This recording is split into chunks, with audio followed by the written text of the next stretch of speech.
And welcome back to my channel the science class. आज से हम एक केमिस्ट्री की नई सीरीज लेकर के चल रहे हैं जिसमें हम क्लास 11th और 12th के पूरे सिलेबस को कवर करेंगे, टॉपिक वाइज कवर करते हुए चलेंगे। ठीक है, तो चलिए केमिस्ट्री स्टार्ट करते हैं और जानते हैं केमिस्ट्री के बेसिक्स के बारे में थोड़ा सा।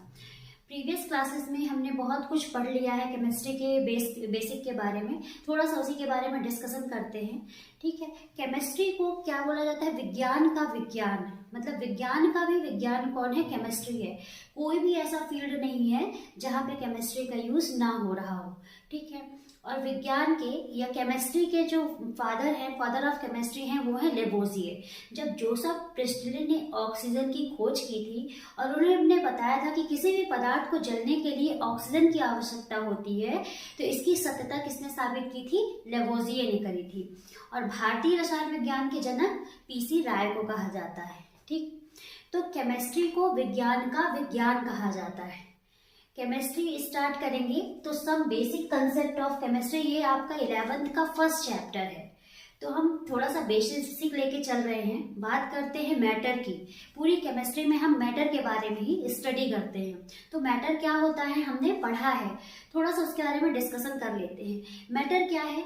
छोटे छोटे कणों से या परमाणुओं से मिलकर के बने हुए होते हैं, जिनका जो स्थान घेरते हैं। इनके बारे में काफी चर्चा की जा चुकी है। ये क्या कहलाते हैं? मैटर कहलाते हैं।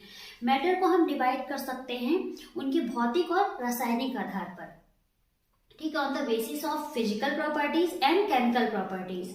तो फिजिकल प्रॉपर्टीज के आधार पर आपको पता है कि मैटर की कितनी अवस्थाएं होती हैं? 5 होती हैं। कौन कौन सी? सॉलिड, लिक्विड, गैस, प्लाज्मा और बोस आइंस्टीन कंडेंसेट। ठीक, जिसके बारे में अभी खोज चल रही है, गॉड पार्टिकल्स के बारे में। तो चलिए बात करते हैं हम भौतिक अवस्था या फिजिकल स्टेट। ये हो गया आपका matter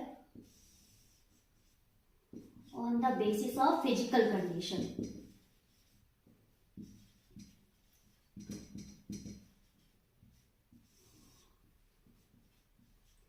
solid, liquid, gas, plasma और बीपीसी। ठीक है, इसके बारे में हम अभी डिस्कशन नहीं करेंगे। बात करते हैं पहले हम सॉलिड की। तो सॉलिड क्या होता है? Definite shape, definite volume. ठीक है, पता है सभी को आपको। लिक्विड क्या होता है? जिसका शेप निश्चित नहीं होता लेकिन वॉल्यूम निश्चित होता है। अगर हम वाटर को किसी बॉटल में डालते हैं तो उसका वॉल्यूम तो निश्चित रहेगा, लेकिन उतने ही वॉल्यूम के वाटर को अगर हम किसी प्लेट या थाली या फिर किसी भगोने में डालते हैं तो उसका जो शेप होता है वो चेंज हो जाता है। और गैस क्या होता है? ना तो वॉल्यूम डेफिनेट होता है और ना ही शेप। अब आप किसी 5 लीटर के डब्बे में गैस भरते हैं और फिर उस गैस को निकाल देते हैं किसी खुले हुए वातावरण में, तो वो उस पर फैल जाती है। मतलब उसका कोई शेप और वॉल्यूम जो होता है वो डेफिनेट नहीं होता है। तो इस आधार पर गैस के जो मॉलिक्यूल्स होते हैं वो क्या होते हैं? बहुत दूर दूर होते हैं। लिक्विड के थोड़ा पास होते हैं और सॉलिड के बहुत नजदीक होते हैं। मतलब सॉलिड में जो बॉन्ड होता है वो बहुत ही ज्यादा मजबूत होता है, स्ट्रॉन्ग बॉन्ड होता है, बहुत ही मजबूती से जुड़े हुए होते हैं। लिक्विड के बॉन्ड जो होते हैं वो सॉलिड से थोड़ा कम मजबूती से जुड़े हुए होते हैं। और गैस के जो होते हैं वो बहुत ही लूज बॉन्ड होते हैं। बॉन्ड होते ही नहीं है। गैस के जो पार्टिकल्स होते हैं वो बहुत दूर दूर घूमते रहते हैं। ठीक है, अब सॉलिड को अगर हम फर्दर डिवाइड करेंगे तो क्रिस्टलाइन और अक्रिस्टलाइन या अमार्फस 2 पार्ट्स में ये डिवाइड हो जाएगा।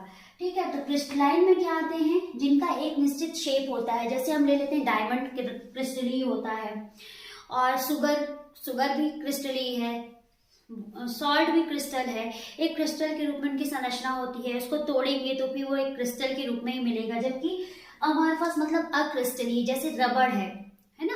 रबड़ की कोई निश्चित शेप नहीं होता है, तो वो सॉलिड, लेकिन उसका कोई निश्चित शेप नहीं होता है। ठीक है, तो ये तो बात हो गई सॉलिड, लिक्विड और गैस की, जो कि हम थोड़ा थोड़ा डिस्कशन इसके बारे में कर रहे हैं।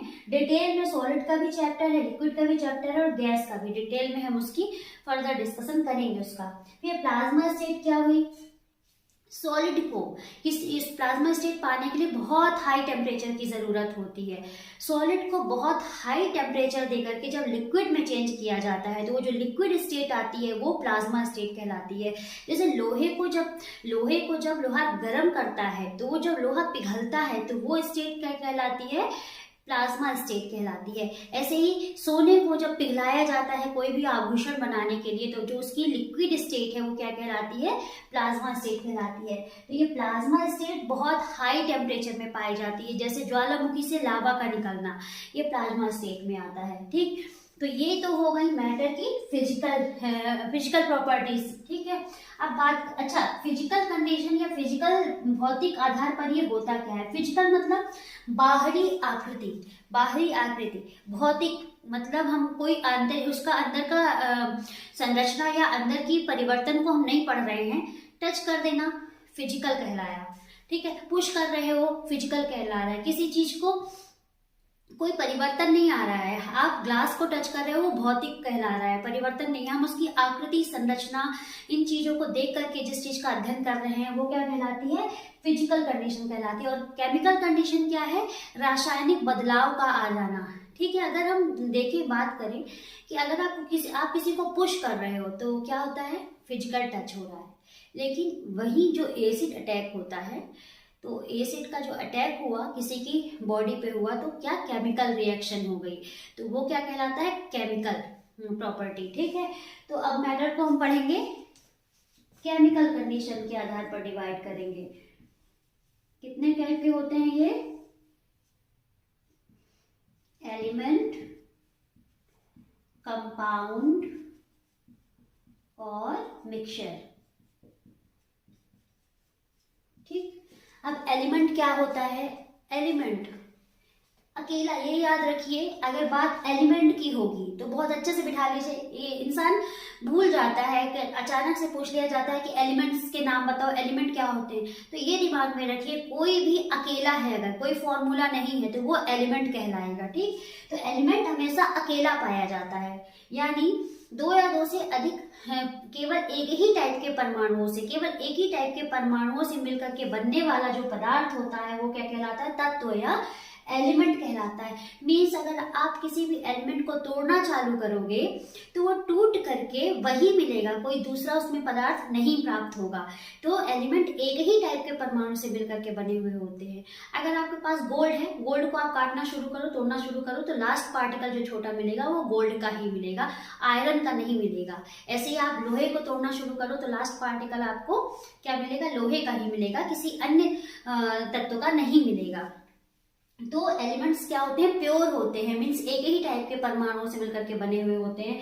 तो एलिमेंट बताइए, जैसे गोल्ड हो गया, सिल्वर हो गया, सोडियम हो गया, क्लोरीन हो गया, ऑक्सीजन हो गया, नाइट्रोजन हो गया, है ना, हाइड्रोजन हो गया, ये सारी चीजें क्या है, एलिमेंट्स हैं। पूरे एलिमेंट्स आपके पीरियोडिक टेबल में दिए हुए हैं जिसको हमें आगे जाके पढ़ना है। ठीक है, hydrogen, helium, lithium, beryllium, boron, carbon, nitrogen, oxygen, fluorine, neon, sodium, magnesium, aluminium, chlorine, germanium, सारी चीजें जितनी भी पीरियोडिक टेबल में एलिमेंट्स हैं, पीरियोडिक टेबल है आपकी, वो एलिमेंट्स के बारे में है, तो जिसका डिस्कशन हम बहुत अच्छे से आगे करेंगे। ठीक, तो ये सारे क्या हो गए, एलिमेंट हो गए।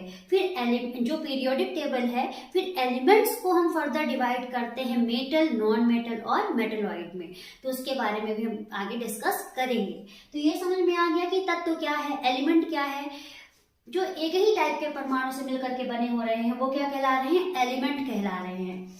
एलिमेंट का नाम लिया जाएगा तो आप उसमें मेटल, नॉन मेटल, मेटलॉइड कुछ भी ले सकते हैं, वो सब एलिमेंट्स ही कहलाएंगे। अब कंपाउंड क्या कहलाता है, जिसका भी फॉर्मूला है, जो अकेला नहीं पाया जाता, वो सब कंपाउंड में आते हैं। ठीक, दो या दो से अधिक टाइप के तत्वों से, एलिमेंट से मिलकर के क्या बनते हैं, कंपाउंड बनते हैं। जैसे हाइड्रोजन अकेला क्या हो गया, हाइड्रोजन अकेला क्या है, एलिमेंट है, और दो हाइड्रोजन ऑक्सीजन से मिल गए तो क्या बना दिया, पानी, तो H2O क्या हो गया, वाटर मॉलिक्यूल बन गया। अब जैसे सोडियम अकेला क्या है, एलिमेंट है, क्लोरीन अकेला क्या है, एलिमेंट है, लेकिन सोडियम और क्लोरीन मिलकर के क्या बना दिए, सोडियम क्लोराइड, NaCl बन गया। फिर सिल्वर जैसे Ag क्या है, सिल्वर अकेला एलिमेंट है, ब्रोमीन क्या है, अकेला एलिमेंट है, ये दोनों मिलकर के क्या बना दिए, AgBr या सिल्वर ब्रोमाइड। सिल्वर ब्रोमाइड का यूज कहाँ होता है, जो शीशा या मिरर हम यूज करते हैं उसके पीछे सिल्वर ब्रोमाइड की एक लेयर चढ़ाई जाती है, जिससे हम अपना चेहरा उसमें शीशे में देख पाते हैं। तो ये क्या हो गए, कंपाउंड हो गए, जिसका भी फॉर्मूला है वो सब कंपाउंड कहलाते हैं। ठीक है, यानी कंपाउंड दो या दो से अधिक टाइप के एलिमेंट से मिलकर के बने हुए होते हैं। और मिक्सचर क्या हुए, जिनका कोई फॉर्मूला ना हो, जो अकेले ना तो अकेले पाए जाते हैं और ना ही जिनका कोई फॉर्मूला होता है। जैसे आपका हो गया मिल्क, जूस, दालें, सब्जी की ग्रेवी, ये सारी चीजें मिक्सचर कहलाती हैं। ठीक है, मिक्सचर में कोई फॉर्मूला नहीं होता, ना ही वो अकेले पाए जाते हैं। तो यहाँ ये क्लियर हो गया एलिमेंट, कंपाउंड और मिक्सचर। ठीक है, अब फर्दर पढ़ते हैं अपन क्या, एलिमेंट्स के बारे में। अब हम एलिमेंट्स, अब चलिए बात करते हैं एलिमेंट की। एलिमेंट को फर्दर डिवाइड करते हैं मेटल, नॉन मेटल और मेटलॉइड में। ठीक है, एलिमेंट क्या है, प्योर एटम से मिलकर के, एक ही टाइप के एटम से मिलकर के बने हुए हैं। तो ये डिवाइड हो जाते हैं मेटल, नॉन मेटल और मेटलॉइड में, धातु, अधातु और उपधातु। ठीक है, तो करंट के फ्लो के बेस पे हम पढ़ते हैं मेटल, नॉन मेटल और मेटलॉइड को। इसमें मेटल्स में करंट का फ्लो अच्छी तरह से होता है, नॉन मेटल में बिल्कुल नहीं होता है, और मेटलॉइड में बहुत थोड़ा थोड़ा होता है। करंट का जो फ्लो होता है वो मेटलॉइड में बहुत थोड़ा थोड़ा होता है। तो क्या समझे, मेटल में करंट का फ्लो अच्छी तरह से होता है, नॉन मेटल में बिल्कुल नहीं होता, और मेटलॉइड में थोड़ा थोड़ा होता है। बाकी जो मेटल्स होते हैं वो क्या है, ये आपने पढ़ लिया है छोटी क्लासेस में। अभी हम केवल करंट के फ्लो के आधार पर थोड़ा सा इसके बारे में डिस्कशन करेंगे। तो जो इलेक्ट्रिक सामान होते हैं वो किससे बने हुए होते हैं, मेटल से, मतलब उसमें धातुओं का उपयोग किया जाता है। अब समझिए इलेक्ट्रिक सामान और इलेक्ट्रॉनिक्स में, इलेक्ट्रॉनिक्स, ठीक है, जितने भी इलेक्ट्रिक सामान है उनमें सब में मेटल का यूज किया जाता है, जिनमें करंट का फ्लो अच्छी तरह से हो। जैसे आपकी फ्रिज हो गई, कूलर हो गया, एसी हो गया, प्रेस हो गया, इनको ज्यादा करंट पास कर, इनमें मतलब ज्यादा करंट की जरूरत होती है, ज्यादा करंट पास होना चाहिए। ठीक, इलेक्ट्रिक्स में। और इलेक्ट्रॉनिक्स जो होते हैं, जितने भी इलेक्ट्रॉनिक सामान होते हैं उनमें मेटलॉइड का यूज किया जाता है, मतलब उपधातुओं का उपयोग किया जाता है, जिनमें करंट का फ्लो जो होता है वो बहुत थोड़ा थोड़ा होता है।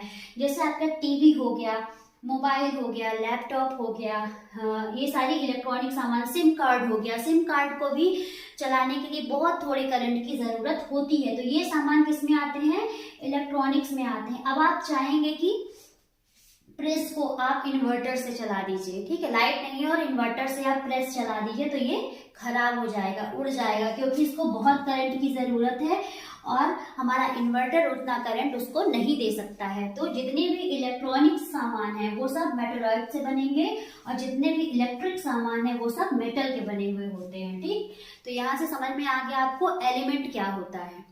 अब कंपाउंड भी टू टाइप के होते हैं, ऑर्गेनिक कंपाउंड और इनऑर्गेनिक कंपाउंड, मतलब कार्बनिक यौगिक और अकार्बनिक यौगिक। तो कार्बनिक यौगिक जैसा नाम से ही समझ में आ रहा है, ऐसे कंपाउंड्स जिनमें जो कार्बन के बने हुए होते हैं, जिनमें कार्बन पाया जाता है, कार्बनिक कंपाउंड या ऑर्गेनिक कंपाउंड कहलाते हैं। ठीक, जैसे CaCO3, इसमें कार्बन है, तो ये क्या कहलाएगा, ऑर्गेनिक कंपाउंड, कार्बनिक कंपाउंड। ठीक, जितने भी यौगिक हैं जिनमें कार्बन पाया जाता है वो क्या कहलाते हैं, कार्बनिक कंपाउंड। और इनऑर्गेनिक कंपाउंड जिनमें कार्बन नहीं पाया जाता वो क्या कहलाते हैं, इनऑर्गेनिक कंपाउंड कहलाते हैं। तो अभी हमने पढ़ा कि जो कंपाउंड्स होते हैं वो एलिमेंट से मिलकर के बने हुए होते हैं। ठीक है, तो इन्हीं एलिमेंट से मिलकर के जब कंपाउंड बनते हैं, तो एलिमेंट से कंपाउंड तक बनने के लिए कुछ नियम लागू होते हैं, कुछ नियम रूल्स को फॉलो करना पड़ता है। तो 5 रूल्स दिए गए थे एलिमेंट के कंबाइन होकर के कंपाउंड में चेंज होने के लिए 5 रूल्स दिए गए थे, जिन रूल्स को फॉलो करना पड़ता है। जानना चाहिए कि कौन कौन से रूल्स को फॉलो करके एलिमेंट से हम कंपाउंड बना सकते हैं। तो आपके फर्स्ट चैप्टर में, केमिस्ट्री 11th क्लास के फर्स्ट चैप्टर में 5 रूल्स दिए गए हैं law of conservation of mass. सबसे पहला रूल है द्रव्यमान संरक्षण का नियम। तो इन 5 रूल्स को हम पढ़ेंगे और इनसे रिलेटेड सारे न्यूमेरिकल्स लगाएंगे। और फर्स्ट चैप्टर में ही कुछ केमिस्ट्री के रसायन विज्ञान का महत्व दिया गया है पहले, और फिर उसके बाद सार्थक अंकों को समझाया गया, जिनका डिस्कशन हम चैप्टर के लास्ट में करेंगे। पहले हम एलिमेंट से जब कंपाउंड बनते हैं तो उनके बीच में कौन से 5 रूल्स काम करते हैं, इनके बारे में अच्छी तरह से डिटेल में पढ़ेंगे और उनके न्यूमेरिकल सॉल्व करेंगे। ठीक है, तो फर्स्ट लॉ कौन सा है? द्रव्यमान संरक्षण का नियम, जिसके बारे में थोड़ा बहुत डिस्कशन हमने पहले किया है, लेकिन अभी हम डिटेल में करेंगे। ठीक है, तो 5 लॉ को अच्छी तरह से पढ़ेंगे। नेक्स्ट वीडियो में हम पूरे लॉ की चर्चा करेंगे और उनके बारे में न्यूमेरिकल्स लगाएंगे। तो आज केमिस्ट्री का बेसिक जो था वो यहीं तक। नेक्स्ट लेक्चर में मिलते हैं। और अगर आपको मेरा ये वीडियो पसंद आता है तो लाइक करिए, चैनल को सब्सक्राइब करिए और ज़रूरतमंदों को जरूर शेयर करिए। Thank you.